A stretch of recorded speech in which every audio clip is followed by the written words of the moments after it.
Today I'm on a river looking for rainbows and bull trout, primarily working nymphs and small streamers. It is early summer, the water is fairly cool, as is the air, and it is an overcast day mixed with some rain. I've already worked the water quickly with a dry fly, as one almost always should, and seen minimal interest as well as covering the close edge with a nymph. And now I've stepped into the water and started to nymph the heart of the run. I'm using a brown hare's ear nymph with a 3.5mm copper bead.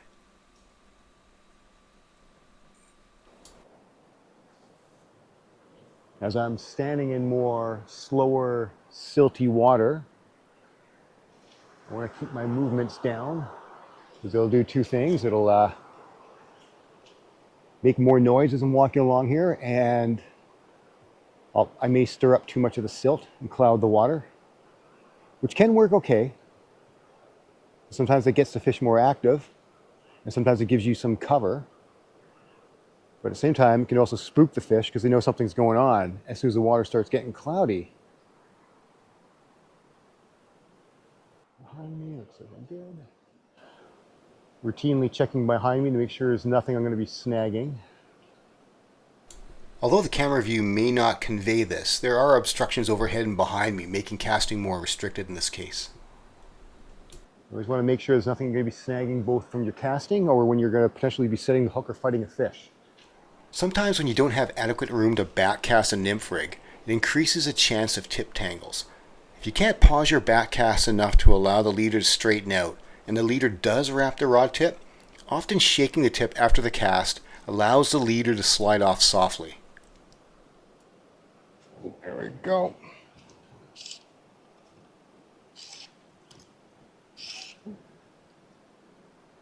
Took that solidly enough.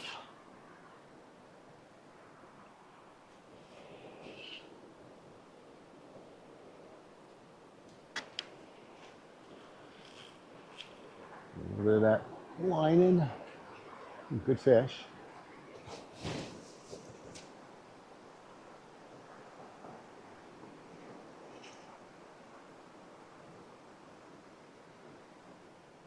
Don't go below me. Stay up here. Keep that rod angle low.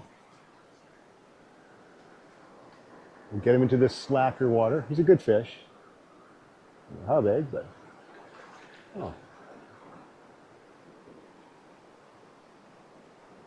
but he's a bull trout. Beautiful.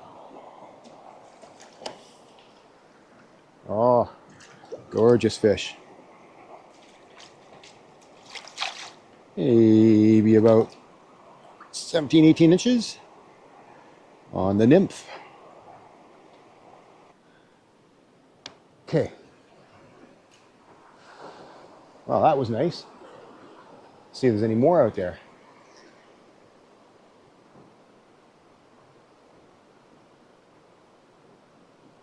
It'll handle a few of those beautiful fish.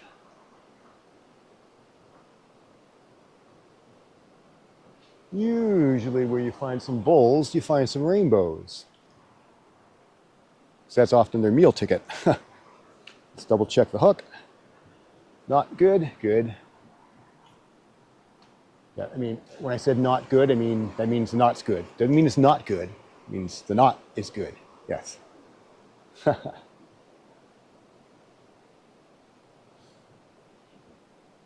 Now, it could be in a river like this, in a creek river like this where I'm fishing right now, a pool where I got really slow, kind of slowish water here, a little bit of faster water on the far side. If there are a lot of bulls around and rainbows, oftentimes you find the bulls back in the slacker water, holding down deep, sitting tight against the rocks, and the rainbows will be up further in the headwater. Almost as if the bulls are keeping an eye on them, watching for a weak one. That could be what could happen here. So as I get higher up, maybe I'll find some rainbows. But it's a little bit early to tell. I've only caught one fish.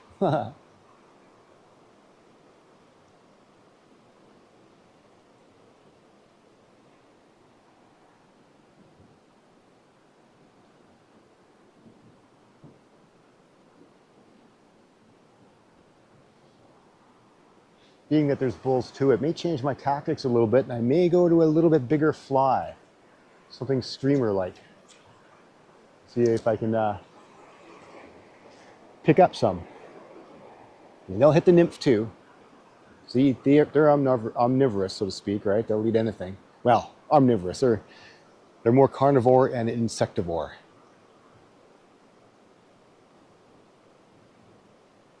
So they are a little bit more of a generalist. I think around this boulder there should be some rainbows hanging.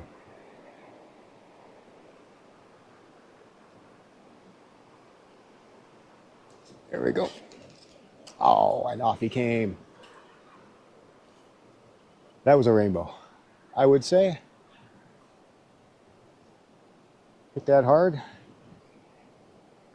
You know what? Hook feels good to me. Maybe I'll give it another zip with the sharpener, just in case. Let's get back out.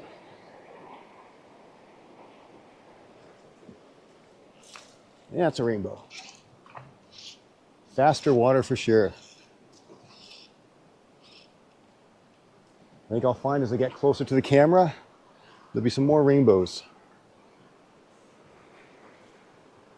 I don't have a problem with that. They're liking this cold water too.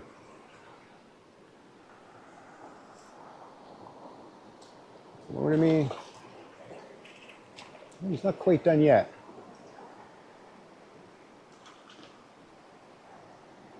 Not a giant fish, but still good 12, 13 inches or just over 30 centimeters. Beautiful.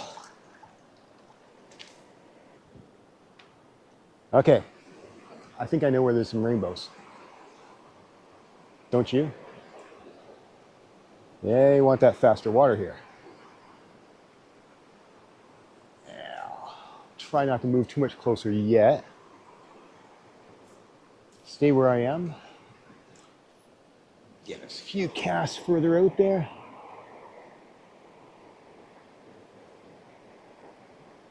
Those two that hit were very obvious. They just hammered that fly and just went with it, compared to what the bull trout was.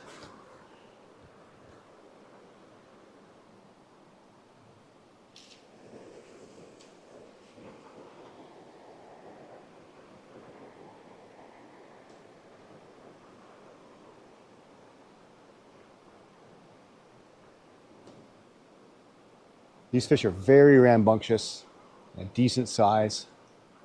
I want to be checking my knots regularly,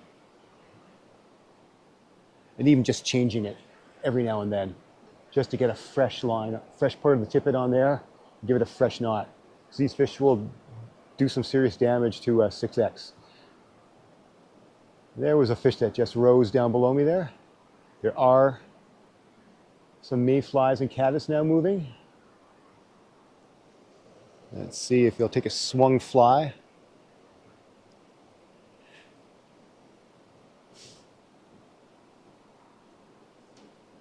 Sometimes a rising fish will still take a nymph. Ooh, sloppy cast. Particularly if it's swinging and rising. Like that.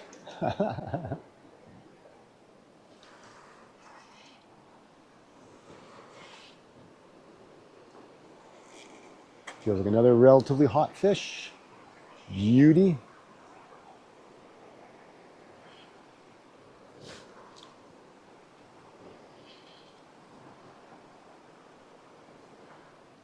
Get him in. Nice and silver. Come on. Feels like he's well hooked.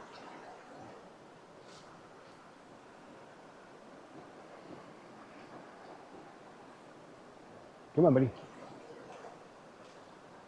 And when you start to get him to the surface, he's getting ready to come in.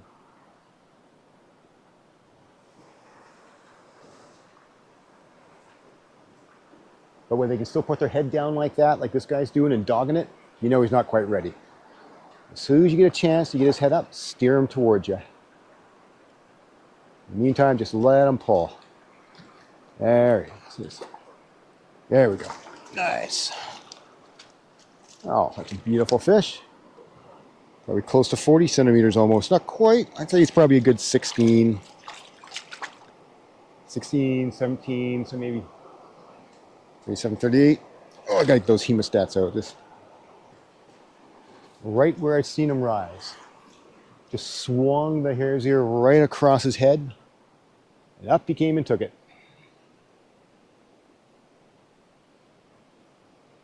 Usually, sometimes fish can be very, very selective, but they can also be slightly generalistic as well. You know, although rainbows may be looking up a lot, they'll still take nymphs on the bottom, obviously. And if they're already looking up and they're looking for rises, well, they're going to be looking for both.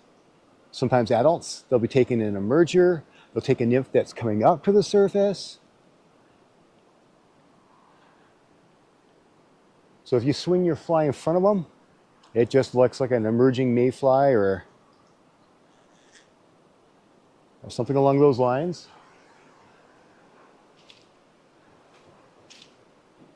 I think I'm going to go back up to fishing the faster water because I think there's more rainbows up there.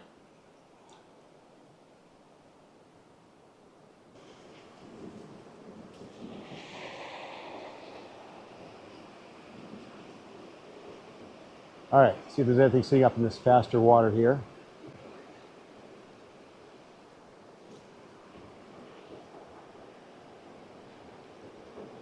I'm sitting in a more exposed position where the fish can probably see me better, sitting on this rock like this, but I am endeavoring to maintain stealth by not moving too much.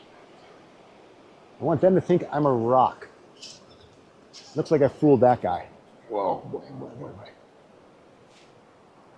I have to move down here to land him. Jeez. Well, that was an actively feeding fish, I'd say.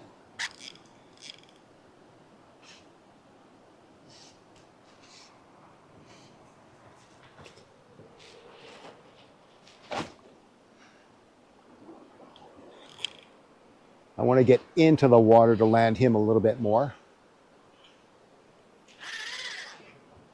Oops.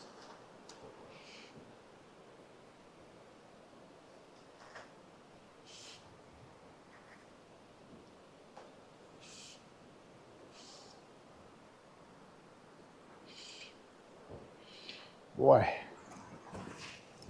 very rambunctious. Love it. We can get him off of that slightly faster water and over into the side here.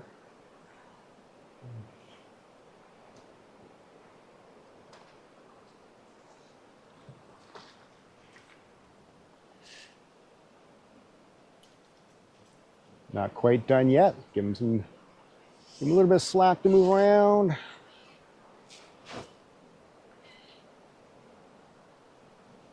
All right. Come on, buddy. To the net.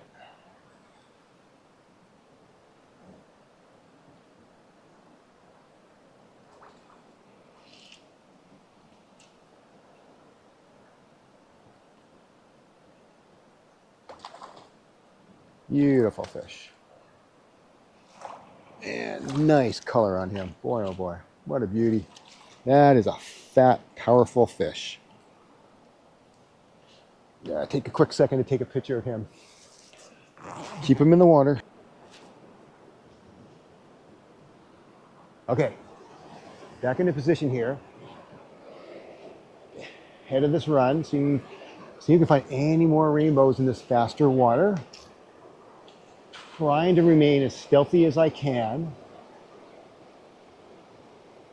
I'm looking more like a rock. I'm in a rather exposed area, like I was saying earlier.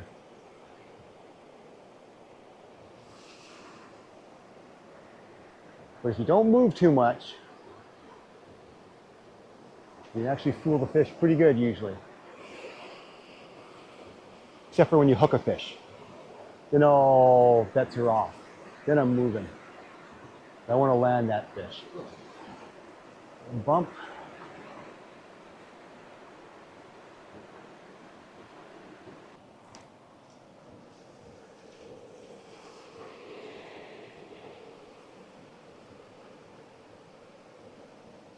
There's a fish. Just going to make a fly change and keep him off of that woody debris down there. See if I can do like I did with the other guy. Down into this.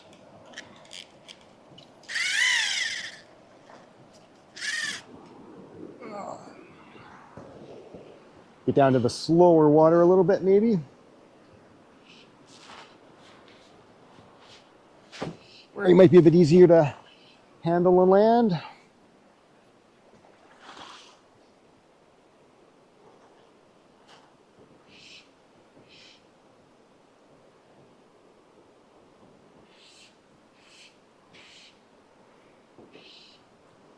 Hot fish, I would say, here today. They are fighting well. Pardon me.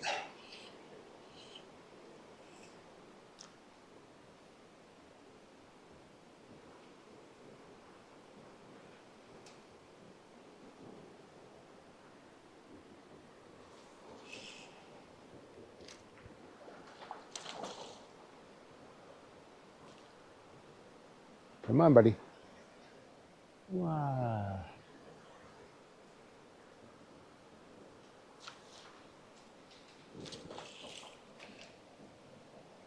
All right. Thank you, fish.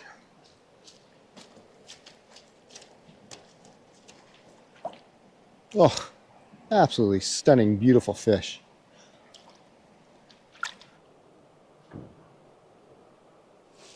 Switch over tactics for a bit and nymph a streamer for a bit. See if that garnishes any attention. The rainbows have been a very good size here.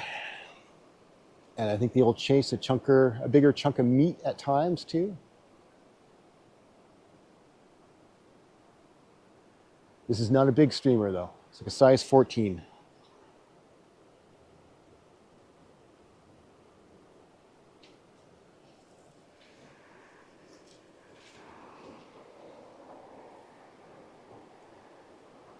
Well, I'm just pretty much dead drifting it along.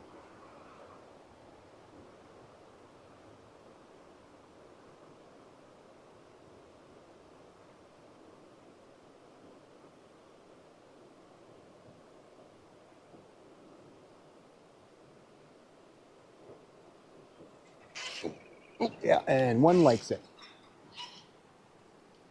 Ooh, and I think that would be perhaps a bull trout by the looks of it. Go figure. The bull trout wants the streamer.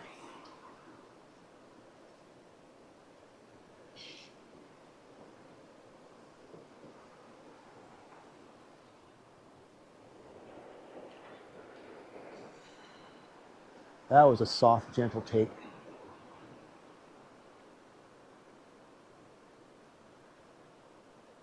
You're definitely putting up a different fight than the rainbows. Still beautiful though. Slightly bigger fish, I'd say, but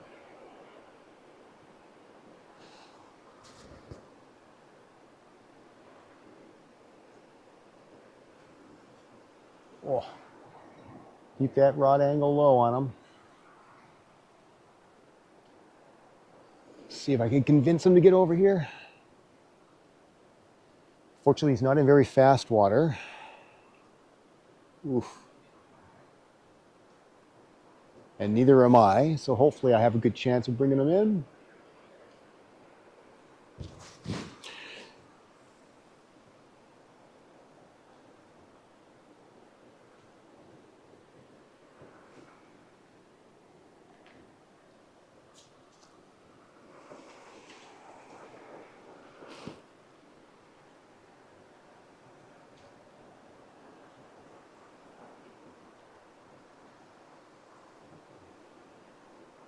Still kind of waiting for his head to come up a little bit more. He's still pulling down, so I'm trying to convince him to come towards me. He's weakening a little bit. He's got to watch for that last little surge of strength. Oh, and there's a fish that just rose out there.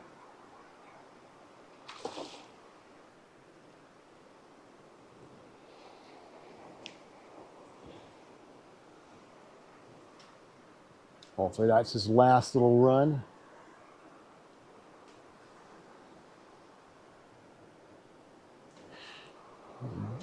bring them towards the net.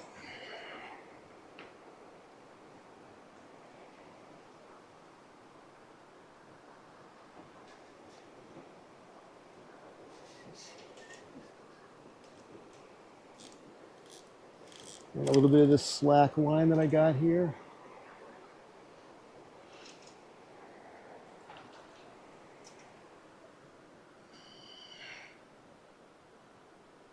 Come on, buddy. I think you're tiring. Definitely. There we go. Ooh, that's a good fish. It'll make maybe 4 pounds or so. I'll see if I can get a quick picture of it.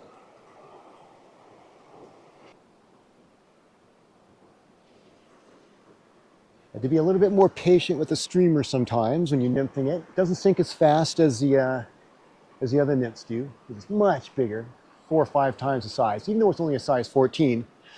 By the time you add in the bulky body and the tail, stuff like that, it doesn't sink anywhere near the same speed as what a hare's ear will sink at with the same size bead. But usually the advantage is, though, is bulky fly. Once it gets down to the bottom, it usually stays down at the bottom. The same forces that keep it from sinking fast, also in this case keep it from rising up fast too. So